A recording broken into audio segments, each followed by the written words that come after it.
name's Dougal the dog, and I'm going to talk about Jehovah's Witnesses. Right, no you can't. It's actually me. Right, come on Dougal, get down. Oh, I just thought I'd put the dog in for the views. Anyway, yeah, a bit more, what's the word? Happier today. Not my last video, which was a massive downer. But anyway, thank you for the people who took time to put in a positive comment, and also to you know, resonate with me and things that they've been through recently as well. But anyway, let's not dwell on that subject because it was a bit depressing, to be honest with you. Anyway, this morning is a beautiful, beautiful morning in southwest Scotland. God, I went American Scots for a second there. And I just took little Dougal out for a walk, and it's just round about now where I live. The geese are coming over from Slavbad and places like this. Pinkfoot geese and barnacle geese in their thousands, and what a noise they make. And I just took a little video of them. So if you go over to my Facebook site that I've set up for all the places I visit in Scotland, you'll see the video, and it's only like 20 seconds, but it's what a morning. So you can see the view that I have all the time, which is amazing. Right, I'm just going to do this, I don't know how long this video is going to be, but probably go off on a tangent as usual. I recently got to thinking about when I was living in Ellesmere Port, and I don't know why, probably thinking about when I was visiting people who passed away from down there, and I thought about something which many of you, or even many Jehovah's Witnesses, who've only become a witness after 1983, I think it was, will be completely unaware of. And maybe if you were in the witnesses prior to 1983, like a few years, maybe you were too young. But this is actually truly what happened, and it's another fantastic example. Well, I don't know if fantastic is the right word actually. It's another example of how Jehovah's Witnesses, basing on what their latest interpretation or understanding of scripture is, how they are just ruining people's lives.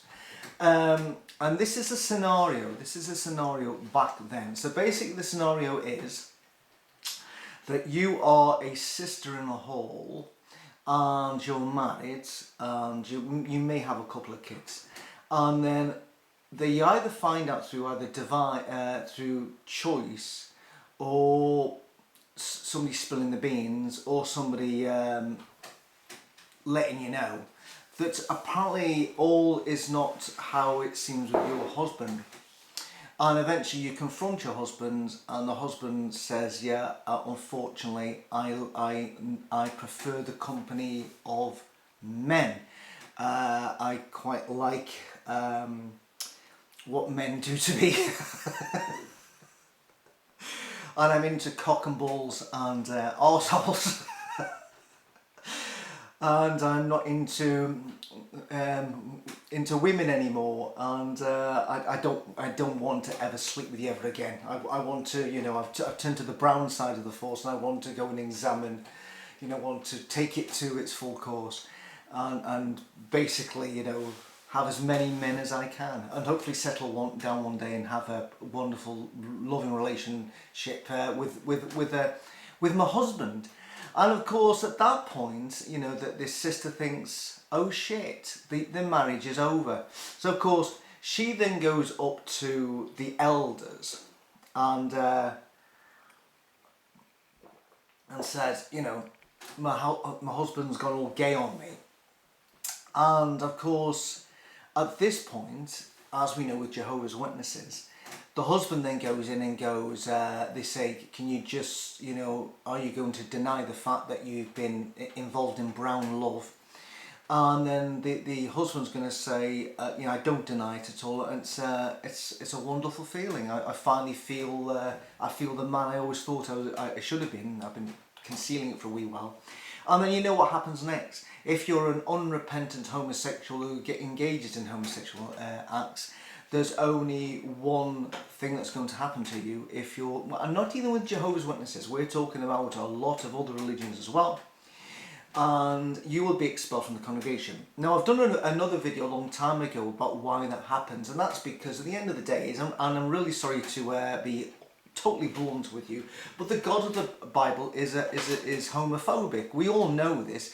If you find out to be a practicing homosexual, engaged in homosexual acts, and it seems to be more, I don't know, it's usually men. I don't know why in case of lesbians, but it seems as though that the God of the Bible is more outraged about what men get up to than what lesbians get to. I don't understand that, but basically you were stoned to death. You know, basically in God's eyes he couldn't stand the sight of you, and you would be stoned to death.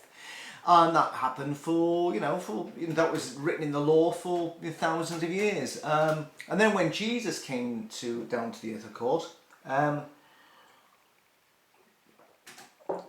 he, for a change, unlike his father, he didn't actually kill anybody.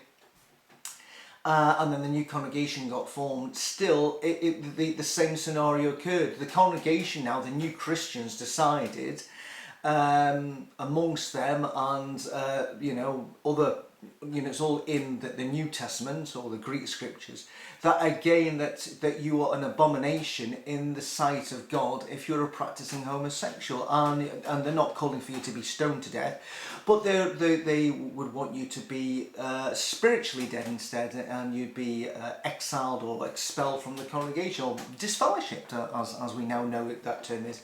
And so what the Jehovah's Witnesses do is they are just towing the line from the Bible. And I find it laughable sometimes, to be honest with you, that you see practicing homosexuals or gay ministers who are in or lesbian ministers and homosexual ministers who have a known relationship, and yet they still wear the frock, and they still think that they can go out and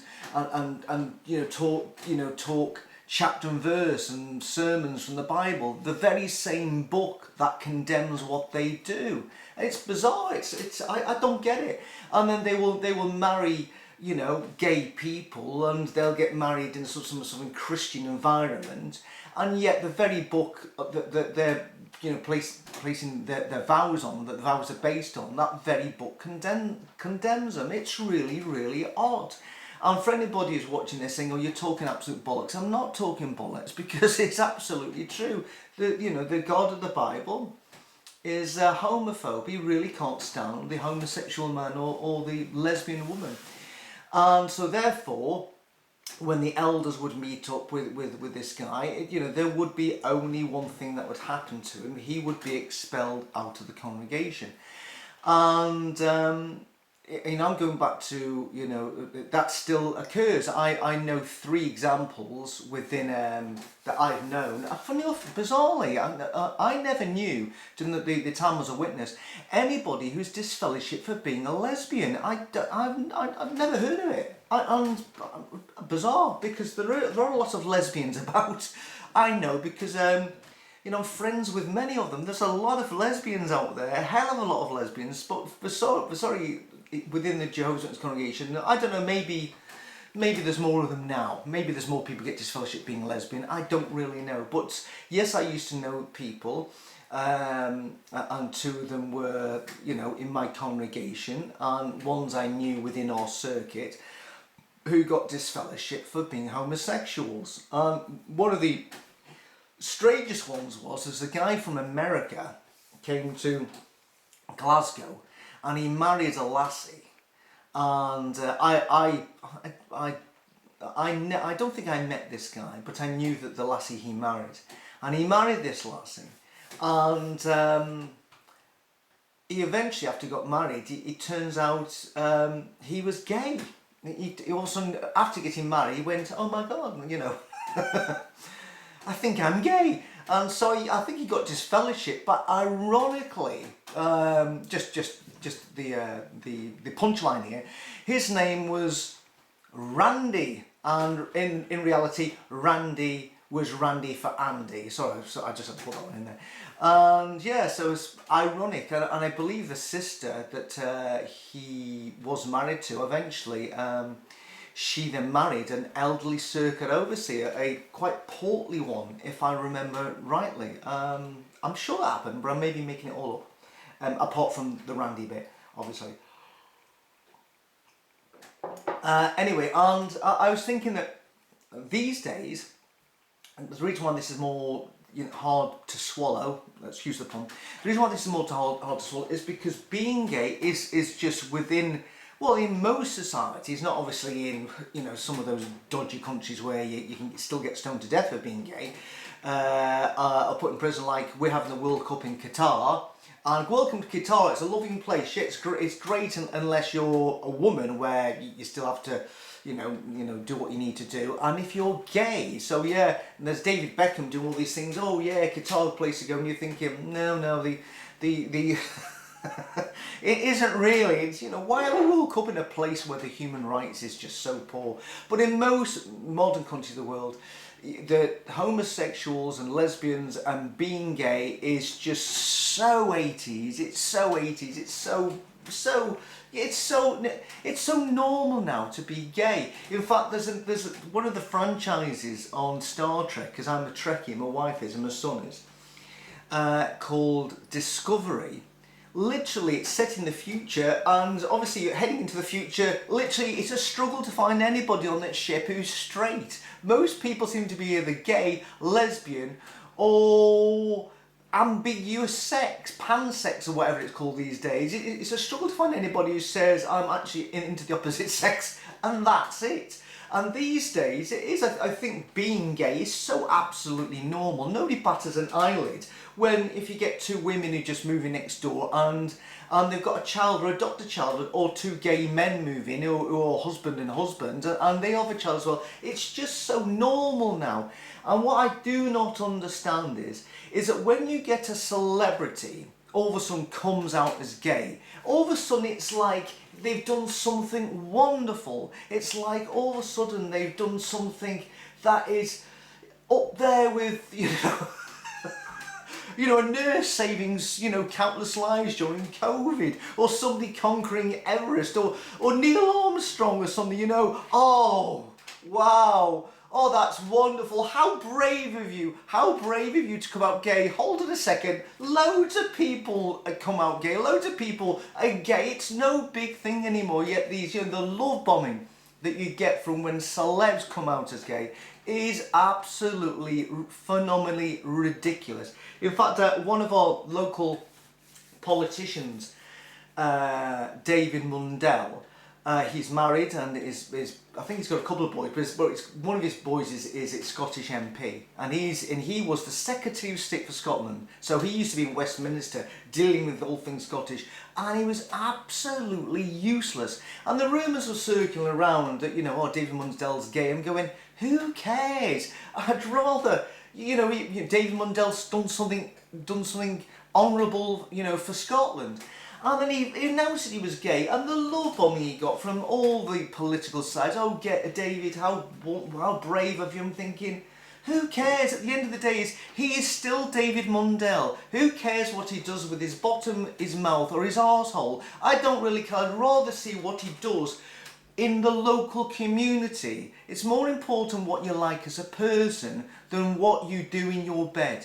For instance, if Lloyd Evans all of a sudden came out gay and said, this explains why I've been overcompensating to show that I'm an actual swordsman, to show that I am an absolute stud muffin, and I've been sort of struggling with my homosexuality for years and years and years now. And when I went to Thailand, it's because I wasn't too sure if I was a homosexual or not. So I went with a few ladyboys, because it's a sort of, you get the best of both worlds. You get a pair of boobs, and you get an arsehole and some hairy balls and a tantrum. And therefore he could he could decide whether he wanted to go all bottom or some top, imagine if he came back and he just said, I've actually realised I am a homosexual, and I hope you all can understand, be with me, and as I go through this difficult process in my life. And can you imagine the love bombing he would get from all is, by, Kitty Cat and all the rest of the Lloydites. Can you imagine the love bombing that would go, and oh, we're here for you with Lloyd. Yeah. But at the end of the day, he's still Lloyd Evans. He's still a twat. I prefer that if anybody's ever going to make announcements, if Lloyd Evans is going to make an announcement, I prefer the announcement to be, I've come out as a nice person. I'm going to change my former life. I'm actually realise I want to apologise for all the Patreon people. In fact, if you want the money refunded to you, I'm going to give the money back. I apologise to the Litigation 12, to the Magnificent Seven, and to Kim Sylvia in particular for for what I did in sending those letters and trying to sue you in court. I'm doing these ridiculous rants online and letters, whatever. I apologise for all of that. I apologise for all the victims of CSA within the witnesses, that they took me into their confidence and now they feel betrayed. I apologise for saying that I could still be the advocate against the cover-up of child sex abuse within Jehovah's Witnesses when clearly I can't. I want to apologise for all of that. I'm going to turn my life around. I'm going to now deal with the ones who I truly love, my children, my wife. I'm going to come off all social platform completely. I'm going to now start growing big, ripe, juicy red tomatoes. And that you would applaud. You'd applaud that because you think this is somebody who's actually trying to make a difference. Then somebody just comes out and says, I'm gay, because it's so boring now. In fact, the reason why it's so boring now is that people now the big thing is, of course, and I have to be very careful what I say here because I live in Scotland, and I'll explain in a second why, is that we now have men who wear women's clothes and put on makeup and high heels, but they still look like a bloke in drag. And they think, now that they identify as a woman, and don't call me a man, I've got a woman's penis down there, and now they identify as a woman, that gives them the right to go into a woman's changing room in the baths. They can go to the swimming pool in the bath and head straight into the women's section, even though they still got their meat and 2 veg intact. They haven't had the chop, the willy and the balls has not come off, they're still intact. So that's a man, imagine he goes in as a lady and then goes into the changing room, and next thing is comes out, what's he going to come out with? When he goes swimming, what's he going to be wearing? It's obviously he's going to be wearing a pair of Speedos, and that he's still, still smuggling a budgie in there. He's still going to be a budgie smuggler when he comes out the women's changing rooms. What's he going to put on? A little bikini top? A little bikini? Oh, it's just ridiculous. But these guys, because they identify as women, they think they can go into women's changing rooms.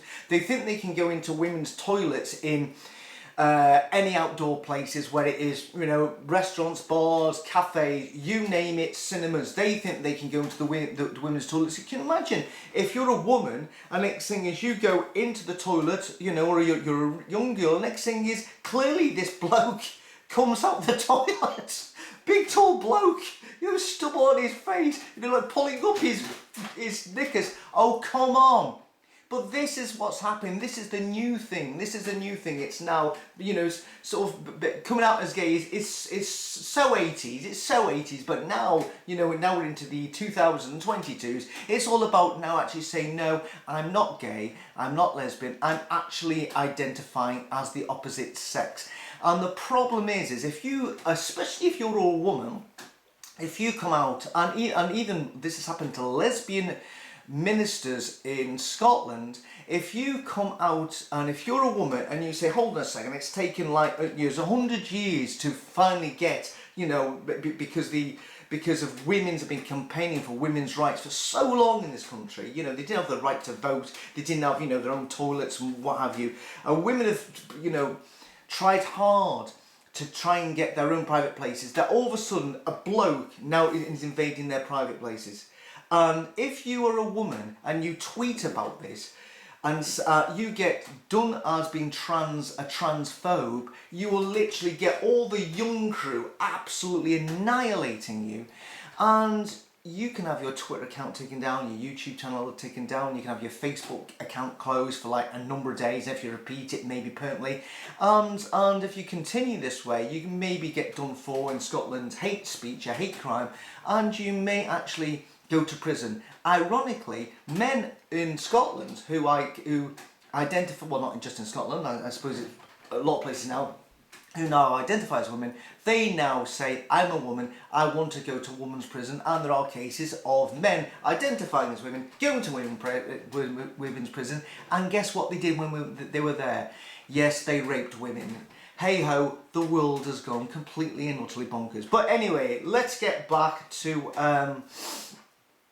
the couple. So basically, Roger, we'll call him Roger because he likes rogering men. Roger gets disfellowshipped. So Roger gets disfellowshipped and he agrees with his wife that they should get a divorce because he wants to go out and further pastures browner.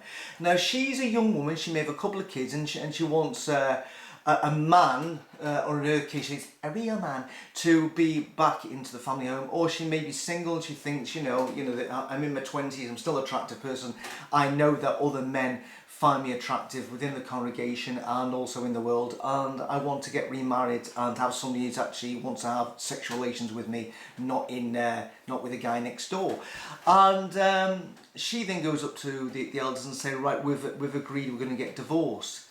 And prior to, I think it was 1983, now wait for this everybody because this may come as some stunning news for you, the elders would say to her, right, you can get a legal divorce, but you can't get a scriptural divorce.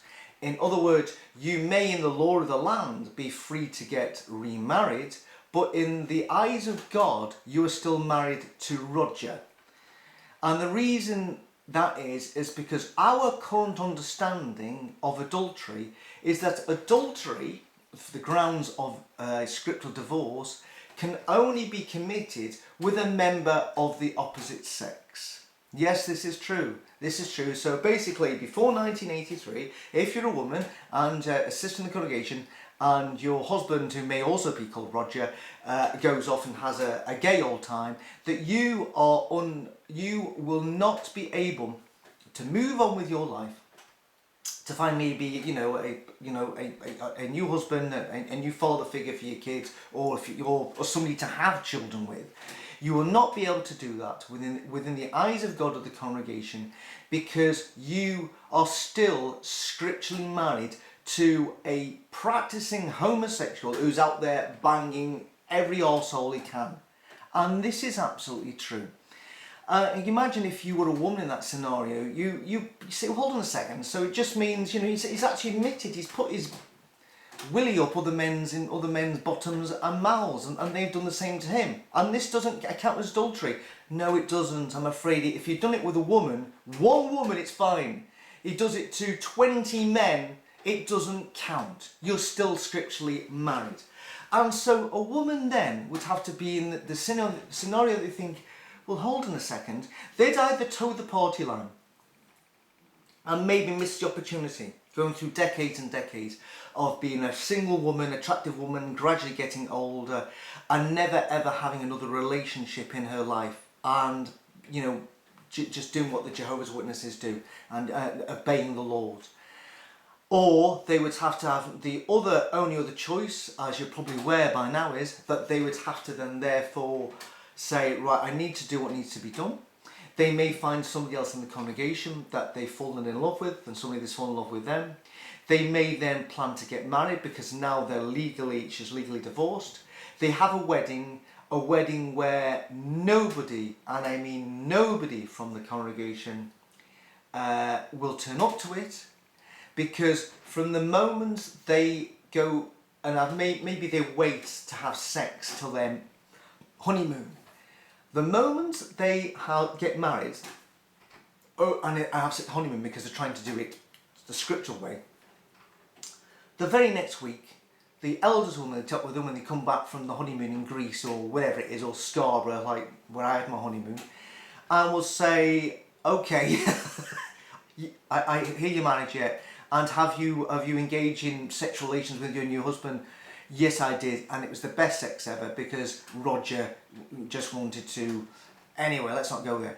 And right, okay, and are you repentant? No, I'm not. It was brilliant. Right, well, you've obviously now committed adultery in God's eyes, and we have no choice but to disfellowship you, and now you're going to be shunned, you and your new husband.